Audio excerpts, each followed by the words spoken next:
probablemente para la construcción de la casa del escribano. Entonces el escribano, si lo vemos hoy día, sería como el secretario privado del gobernante, que iba llevando una crónica de todo lo que estaba pasando constantemente y lo que el gobernante pues le decía que escribiese. Los mayas fueron grandes observadores del cielo, es decir, que estuvieron viendo la danza planetaria y estos movimientos durante muchos años.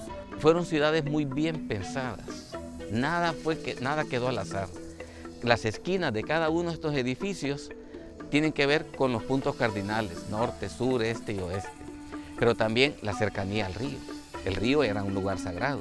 Para estudiar, para entender mejor a los mayas, pues hay que iniciar desde acá, porque aquí era donde vivían, luego después se movían.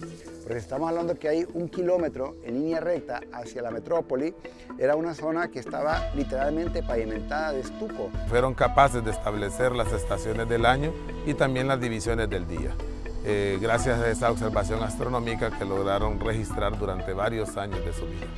Y uno no ama lo que no conoce, y uno no conoce lo que no camina. Entonces el llegar a los lugares, conocerlos es básico. Solo así, cuando los conocemos, nos damos cuenta del valor que tienen y los cuidamos y los protegemos.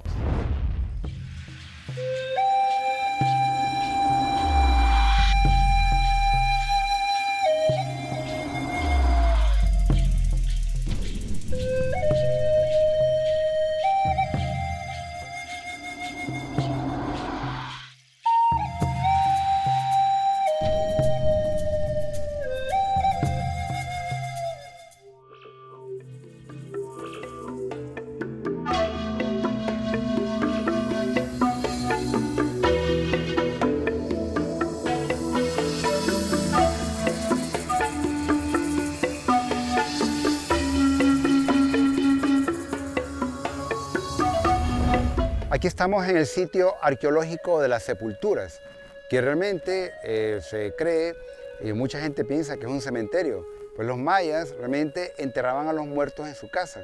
Y aquí, en estas sepulturas, se le conoce así por la gran cantidad de restos óseos que han encontrado, porque no es más que una zona residencial. Y en cada zona residencial, en cada casa, pues había una cripta, era una cripta familiar. Los mayas la utilizaban constantemente, morían sus familiares. Dentro de estas sepulturas, una de las cosas que resalta de la misma es que es más antiguo que incluso la metrópoli. Es más antiguo que la zona de las estelas, la zona de la escalinata, todo lo que es el parque arqueológico de Copán. Realmente se empiezan a mover hacia a esta zona. Aproximadamente hay 1 kilómetro desde las sepulturas hacia el sitio arqueológico. El Valle de Copán, una gran ciudad-estado que creció en este valle, se volvería un centro artístico y cultural prominente del mundo maya. Centros urbanos ceremoniales y comunidades residenciales extensas con alrededor de 25.000 personas proliferaron por el río y los montes. En este valle, conectado por caminos elevados y senderos, habían milpas y huertos, canteras y talleres, ríos y reservorios. Copán, en el límite sureste del antiguo mundo maya, también fue un centro importante de comercio. Estamos hablando entonces de una zona residencial donde vivían varias familias y son familias importantes. Se podría decir que aquí vivía, por así decirlo, en términos sociales, la crema innata de la sociedad maya. Estamos acá en la casa del escribano. ¿Quién era el escribano? El escribano era el que llevaba a cabo lo que estaba pasando, escribía lo que estaba pasando a diario y que estaba a la orden del gobernante. Dentro de los principales asesores del gobernante teníamos el escribano, el astrónomo, que era el que le decía cuánto o qué iba a pasar con los astros cada día. Eran cercanos al gobernante. Aquí se llegó a tal punto que el último gobernante de Copán, el 16º gobernante de Copán, Kinich Ahao Yazpasac, o Yazpac, vino desde la metrópoli y vino a visitar a su subalterno. Estamos viendo que son los últimos días de Copán. Es más, él aparece en la escritura que contribuyó probablemente para la construcción de la casa del escribano.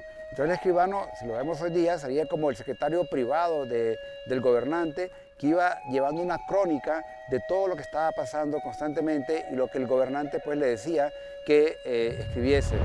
La casa del escribano era un complejo residencial en donde vivían su familia y criados. El complejo de edificio de Las Sepulturas pudo albergar hasta 250 personas. Los edificios estaban construidos alrededor de patios de variados tamaños y prestigio, incluyendo casas que pueden haber sido talleres de artesanos, templos, santuarios, almacenes y cocinas. Es posible que una comunidad de comerciantes lencas, artesanos del centro de Honduras, formaran parte de la corte del patriarca. Esta era la casa de un poderoso linaje de escribanos y artesanos. Después del mandato del gobernante número 13, se empezaron a apreciar mucho más a los escribanos copanecos, quienes elaboraron los códices, mantenían listas de los tributos, corregían los calendarios de la luna y el sol y documentaban los rituales y ceremonias antiguas. Dentro de la casa del escribano vamos a encontrar una banca. Representan lo que son pues, sus camas, ¿no? Interiores. Pero dentro de la banca hay una línea de glifos que pues, tienen que ver con actividades pues, de tipo mitológica, religiosa, y en las bases de la banca aparecen unos personajes conocidos como los Bacad, que están sosteniendo a la persona que está arriba. Es decir, es una banca sagrada. Y en los espacios internos miramos esta casa, que es la habitación principal, es la habitación del escribano. Tenemos también lo que es la casa o la habitación de su esposa.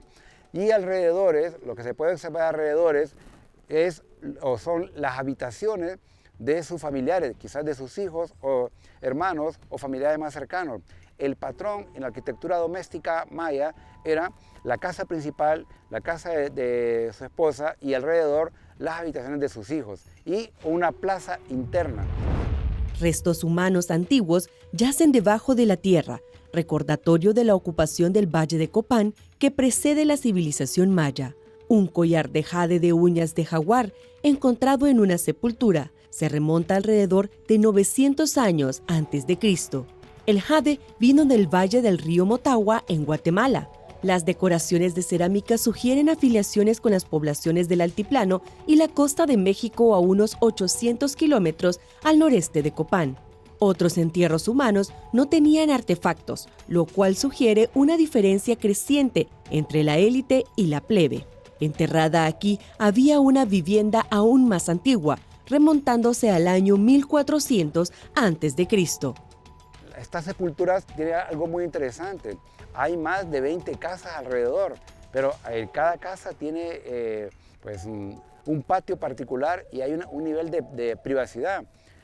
Por eso vamos a encontrar diferentes casas que se interconectan y en base a la evidencia arqueológica pues se descubre que en cada uno de estos lugares hay cocinas y son cocinas para la comunidad o cocinas para el barrio, porque se le conoce como un barrio residencial.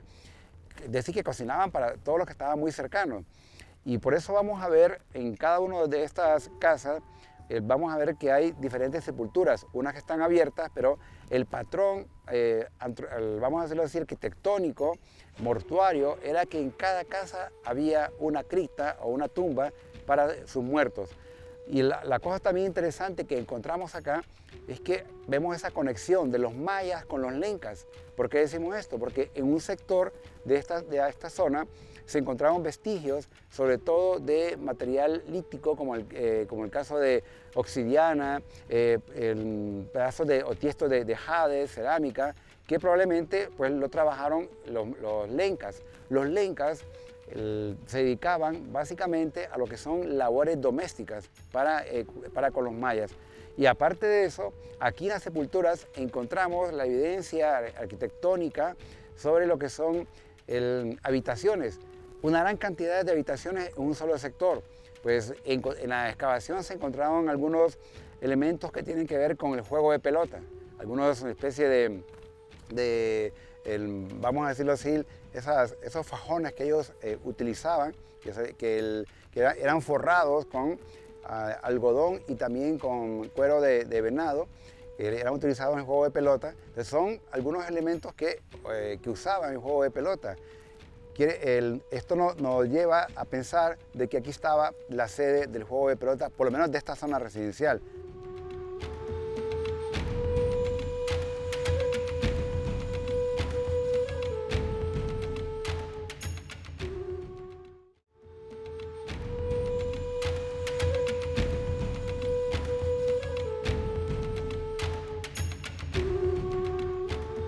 Los mayas fueron grandes observadores del cielo, es decir, que estuvieron viendo la danza planetaria y estos movimientos durante muchos años.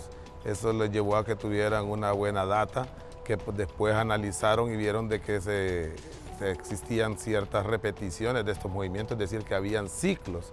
Y quizás estos ciclos de movimientos como el del Sol, el de la Luna y el de los planetas brillantes que vemos desplazarse a través de la bóveda celeste, dieron a ellos, ¿verdad?, la oportunidad en la que vieron de que esos ciclos podían ser utilizados como grandes relojes cósmicos para medir el tiempo. Llegaron tanto así de que fueron capaces de establecer las estaciones del año y también las divisiones del día, gracias a esa observación astronómica que lograron registrar durante varios años de su vida. El calendario astrológico maya registraba los eclipses solares y lunares, así como los movimientos de los planetas. Los sacerdotes predecían las fechas de ciertos fenómenos celestiales a través de la observación constante del cosmos. La cosmología era una filosofía espiritual viva que penetraba todos los aspectos de la vida cotidiana. Los nobles que vivían aquí se colocaban a sí mismos en el centro del mundo celestial cuando se sentaban en la banca. La iconografía celestial descubierta aquí, en la finamente esculpida banca celestial, junto con la orientación astrológica de la escultura principal, provee información sobre este grupo de importantes estructuras. Una réplica de la banca celestial presenta imágenes del firmamento y señas de estrellas en su vuelo por el cielo. La escritura de las bancas generalmente hacía alusión a eventos terrenales enmarcados en un momento cósmico. Para estudiar, para entender mejor a los mayas, pues hay que iniciar desde acá, porque aquí era donde vivían, luego después se movían, porque estamos hablando que hay 1 kilómetro en línea recta hacia la metrópoli. Era una zona que estaba literalmente pavimentada de estuco. ¿Qué es estuco? Es la combinación de cal con arena. Los que aquí vivían iban y venían a la gran metrópolis, o a lo que hoy día se le conoce como el Parque Arqueológico de Copán. Y vamos a encontrar siempre ese patrón, la casa principal, la habitación principal, la habitación de la esposa y alrededor lo que son las habitaciones de sus hijos, ¿no? Hay una de las casas que también tiene una forma de un petate en la parte frontal. ¿Qué quiere decir el petate? El petate es símbolo de poder, lo que se conoce como el popol, lo que es el petate. Y esto lo que nos da a entender es que las personas que aquí vivían tenían esa conexión directa, eran parte de la élite y tenían esa conexión directa con los que estaban en el poder. Y el hecho de que este 16º gobernante se moviera desde la metrópoli hasta aquí en la sepultura, nos da a indicar que hay una relación muy directa con los que aquí vivían, aquí en esta casa, la casa del escribano. Y vemos algunos elementos que tiene él en su mano. Tiene una especie de concha o de caracol, y en su otra mano lo que tiene es un pincel. Es decir, que él iba escribiendo en los famosos códices, que eran sus libros, donde van observando o van escribiendo todas sus observaciones astronómicas, todo lo que está pasando, que los mayas tenían esa capacidad de transmitir el conocimiento de generación en generación. Y eso es lo que lo hace diferente, interesante, y que todavía hoy día lo seguimos estudiando. El movimiento aparente del Sol, decimos aparente porque en realidad somos nosotros los que movemos alrededor del Sol, pero los mayas veían pues, que había un movimiento cíclico en el cual se repetían ciertas condiciones de clima y además también orientaciones de las sombras, sobre todo de aquellas estructuras que eran verticales como las estelas. Esas orientaciones y direcciones de las sombras, también asociadas al cambio del clima que te precedían, ellos dieron la oportunidad de poder saber en qué momento existían estos cambios, y a eso pues lo llamamos nosotros hoy en día estaciones. Estos eventos solares fueron conocidos como los solsticios de verano e invierno, los equinoccios tanto de otoño como primavera, y algo muy importante que solo se da en la zona tropical, que es el paso del sol por el cenit, que ellos pues conocían bastante bien este fenómeno, que les ayudaba a prepararse para el momento de las cosechas en el primer paso y las siembras en el primer paso y las cosechas en el segundo paso del sol por el cenit.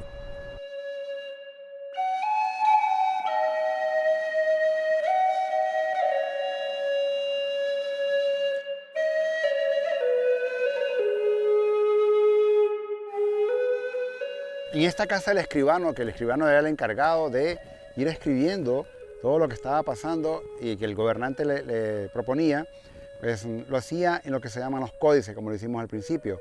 Aquí tenemos incluso dentro de esta casa una serie de glifos que tienen que ver con estos códices. Está justamente en la parte central, en la entrada principal de la casa. Pero también tenemos unos ejemplos de estos códices donde lo hacía en una especie de papiros y donde se escribía tanto al lado por el revés y el derecho, al lado trasero y en la parte frontal, donde ellos iban escribiendo todo lo que eran observaciones astronómicas, calendarios, aparecen deidades, es decir que es esa transmisión de conocimiento que hacen de una generación a la otra. Aquí tengo a mi lado el Códice de Madrid. El Códice de Madrid, que se le considera uno de los códices más bellos del mundo maya. Tiene más de 220 páginas en las que va relatando pues, toda esa serie de observaciones que ellos van haciendo constantemente. Y aparte de eso, moría un escribano o el encargado de este códice, lo que hacía era que continuaba el siguiente. Entonces, había una continuidad realmente en todo el trabajo de estos códices.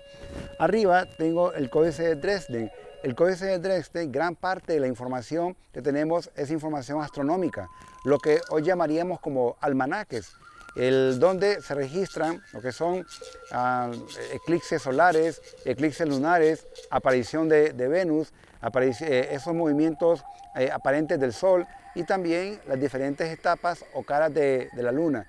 Es decir que ellos tenían una pasión por el tiempo al extremo que al final llevaron a cabo 3 calendarios. El calendario de la cuenta larga, que es aquel que terminaba el 21 de diciembre del 2012, bueno, más de 5.000 años, y luego después el calendario civil, que es el que usamos en la actualidad, que son 365 días, y luego también el Solkin, que es el calendario sagrado, que dura 260 días. Con el tiempo que ellos estuvieron observando, a lo largo de muchos años, pues lograron diseñar algunos métodos para poder medir esas estaciones del año y las divisiones del día. Generalmente pues sugieren algunos estudios realizados por otros astrónomos y arqueólogos como don Vito Belli, Ricardo Agurcia y la profesora María Cristina Pineda, que fueron los que realizaron estos estudios en Estela D, sugieren de que anteriormente pudo haber existido una postería, ya sea de madera o de barro, que les permitió pues conocer esas divisiones y que con el tiempo pues asociaron estos postes a un elemento vertical llamado gnomón, el cual pues después lo hacían a través de las estelas y sobre todo la estela D, que es la que funciona como un gigantesco reloj en la Plaza del Sol de Copán. Incluso en este Códice de Madrid encontramos este calendario Solkin, que es el tiempo que tarda un ser humano en gestarse en el vientre de una mujer, casi 9 meses, pero también es un tiempo promedio que tarda una semilla de maíz en volverse una mazorca. Es el calendario Solkin, el sagrado que ellos estuvieron utilizando y que todavía en algunos grupos de los mayas siguen ellos utilizando en la actualidad.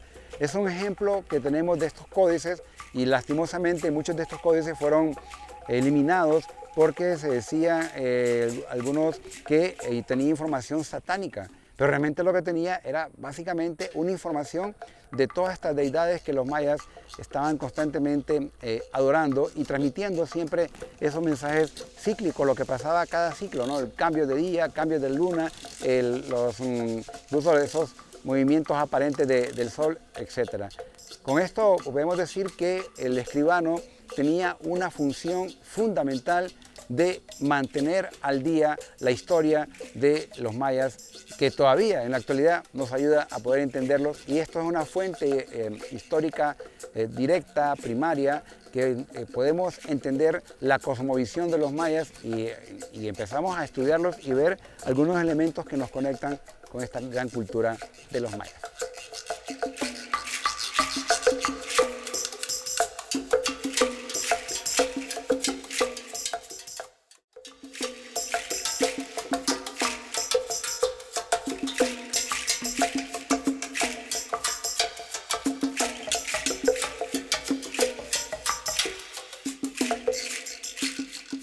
El sitio maya de Copán, reconocido como Patrimonio Mundial por la UNESCO desde 1980, es uno de los tesoros arqueológicos más impresionantes de la antigua civilización maya. Ubicado en el majestuoso paisaje del occidente de Honduras, este lugar fue testigo del esplendor artístico de la escultura maya en su máxima expresión. Durante la era dinástica, conocida también como el periodo clásico, Copán vivió su época de mayor grandeza. A lo largo de 400 años, entre el 427 y el 822, se construyeron sus impresionantes templos y se levantaron majestuosas estelas, monolitos de piedra que inmortalizan a los reyes de la ciudad. Estamos siempre en la zona de las sepulturas y visitando dos sitios especiales. Estuvimos en la casa del escribano o del historiador, que era el que llevaba el registro, y en este momento estamos en la casa del astrónomo, que tiene mucho que ver con mi trabajo. Es la persona que observaba el espacio. Y entonces esta casa está orientada de este a oeste. ¿Y por qué de este a oeste? Porque el Sol se mueve en esta dirección, igual que la Luna, igual que Venus, igual que todos los planetas. Entonces ellos desde la banca, que es lo que estaba allá en la casa de arriba, podían ver el paso de esos astros. Entonces este personaje de acá nos cuenta mucho de cómo se organizaron estas poblaciones, estas ciudades. Fueron ciudades muy bien pensadas, nada quedó al azar. Las esquinas de cada uno de estos edificios tienen que ver con los puntos cardinales, norte, sur, este y oeste, pero también la cercanía al río. El río era un lugar sagrado. El conocimiento de las rocas, qué rocas se podían tallar y qué rocas no se podían tallar, cuáles eran de fácil livianas, cuáles no lo eran. Entonces, hay un conocimiento de las rocas, hay un conocimiento del agua, hay un conocimiento de la fauna predominante, de la flora, ¿verdad? Y eso indica pues un gran conocimiento del territorio y sus recursos naturales. Las Sepulturas fue un barrio residencial que ofrece valiosos indicios sobre la vida cotidiana de sus habitantes. Entre sus estructuras se pueden identificar claramente espacios como dormitorios, con bancas incluidas, y áreas destinadas a cocinas. Estas viviendas organizadas alrededor de plazas parecen haber sido habitadas por familias nucleares o extensas. No obstante, también se han hallado características arquitectónicas y artefactos que sugieren la presencia de elementos ceremoniales en las actividades de esta comunidad. Estas tierras, al estar ubicadas cerca del agua, corren el riesgo de sufrir fallas geológicas. El agua que cae del cielo era el que había desaparecido. Entonces el río quizás tenía menos agua, pero la posibilidad de llevar ellos el agua del río a los cultivos era más complicado, ¿verdad? No obstante, usted ve que hay muchos drenajes y muchas formas de que ellos conducían el agua donde ellos querían llevarla. Estas plazas en algunos casos eran inundables, a propósito, ¿verdad? Y entonces ellos andaban hasta en lanchas, pequeñas lanchitas turísticas casi. Bueno, entonces hay un gran conocimiento de su entorno, de todos los recursos, pero también del cielo. Como decía Arnulfo, tenían un gran conocimiento del tiempo. Imaginen que el calendario maya es más perfecto que el nuestro, que el actual. Nosotros tiene un error que es cada 4 años tenemos que inventar un día nuevo, el 29 de febrero, para ajustar cada 4 años el calendario actual. El calendario maya no necesitaba ajustes. Entonces un conocimiento del espacio, del cielo, de la tierra, y eso indica pues un personaje muy importante. El astrónomo podía predecir lo que iba a acontecer. Un eclipse solar, un eclipse lunar, que Venus iba a tener tal color, que la luna se iba a poner roja. Y cosas como esas se podían predecir. Y eso para los gobernantes mayas era un arma de poder, ¿verdad? Podía utilizarla para dominar a los pueblos, para conquistar sus tributos, ¿verdad?, hacia el pueblo maya.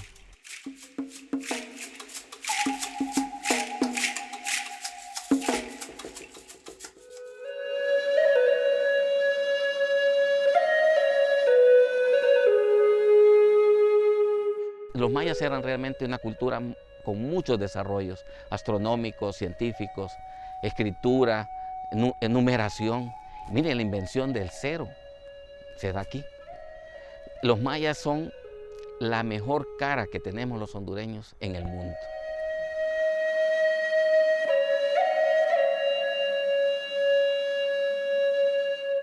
Todas las estelas tienen una iconografía que hacen referencia a algo y generalmente todas hacen referencia al gobernante, ¿verdad? La estela D también hace referencia al gobernante, pero tiene una disposición de orientación distinta al resto de las estelas. Casi todas las que están en la Plaza del Sol de Copán Ruinas están orientadas este-oeste, es decir, en la salida y puesta del sol, excepto la estela D, que está orientada norte-sur, y es la estela que se encuentra más al norte de la Plaza del Sol. Y además, la iconografía que tiene en la parte o en la cara norte de la estela representa el tiempo, porque están los glifos, que son los cargadores del tiempo, ¿verdad? Y aparece pues la fecha en la cual fue puesta esta estela, que es alrededor del 24 de julio del año 736.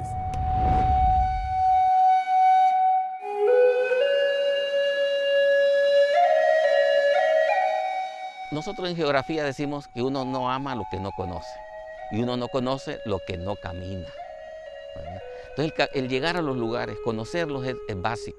Solo así, cuando los conocemos, nos damos cuenta del valor que tienen y los cuidamos y los protegemos, ¿verdad? Entonces, yo diría que a la población hondureña es importante que vengan a Copán, que conozcan Copán, que lo sientan suyo, que lo hagan parte de su identidad. Nos decían mucha gente, muchos extranjeros, que es más fácil que nos conozcan por Copán que por Honduras, ¿verdad? Y entonces Copán es una cuestión fabulosa a nivel mundial y debe conocerse.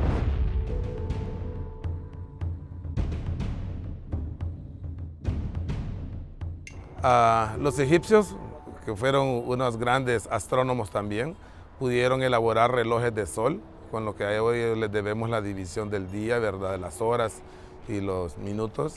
Luego, pues los griegos también utilizaron estos eventos solares, sobre todo el solsticio de verano, que es muy importante, puesto de que un astrónomo llamado Eratóstenes, en el año aproximadamente 188-200 a.C., logró medir con el tamaño de una sombra de un obelisco el tamaño de la Tierra.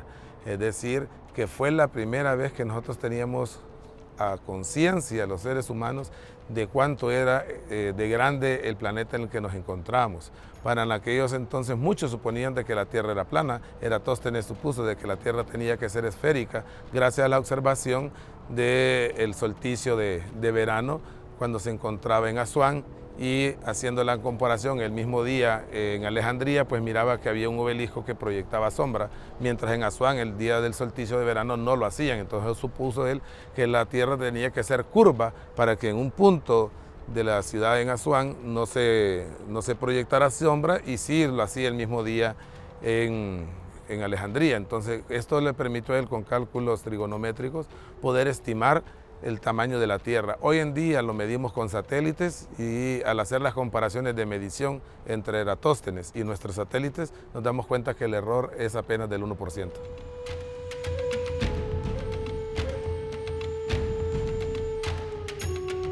Cuando vengamos a estos sitios es muy importante respetar el lugar, preservarlo, no dejar basura, y algo también importante es siempre acompañarse de personas del lugar para que puedan entender mejor todo lo que es este contexto. Esto es nuestro, hay que cuidarlo, y es parte de la labor de nuestro programa de Huellas Históricas de Honduras. Así que te compartimos para que lo disfrutes mejor y puedas aprender mejor.